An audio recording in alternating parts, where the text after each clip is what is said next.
ప్రయాగ్రాజ్ మహాకుంభమేళాలో రాష్ట్ర విద్యా, IT, electronics శాఖల మంత్రి నారా లోకేష్ దంపతులు పుణ్య స్నానాలు చేశారు. త్రివేణి సంగమం షాహీ స్నానఘట్టంలో సంప్రదాయబద్ధంగా స్నానాన్ని ఆచరించి గంగాదేవికి పూజలు చేసి హారతులిచ్చారు. పితృదేవతలను స్మరించుకుంటూ బ్రాహ్మణులకు వస్త్రదానం చేశారు. పూర్వీకులకు మోక్ష మార్గాన్ని ప్రసాదించాలంటూ గంగాదేవిని ప్రార్థించారు. కుంభమేళా ప్రాంగణంలో ప్రతిధ్వనించే కీర్తనలు, నదీ సంగమం వద్ద పవిత్ర పూజల మధ్య ఆధ్యాత్మిక కార్యక్రమాల్లో లోకేష్ దంపతులు మమేకమయ్యారు.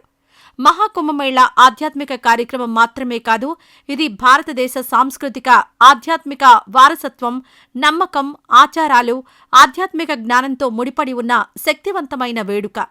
మానవత్వం, ఆధ్యాత్మికత మధ్య సంబంధాన్ని లోతుగా నాటుకుపోయిన భారత జాతి విలువలను ప్రతిబింబిస్తుంది. పవిత్ర నదుల్లో ఆచరించే స్నానం, దానం హృదయపూర్వకమైన భక్తి మోక్ష మార్గాన్ని చూపిస్తాయని కోట్లాది మంది నమ్మకం. కుంభమేళాలో స్నానాలు, పూజాదికాల అనంతరం లోకేష్ దంపతులు కాశీ విశ్వేశ్వరుని ఆలయాన్ని సందర్శించేందుకు వారణాసి బయలుదేరి వెళ్లారు.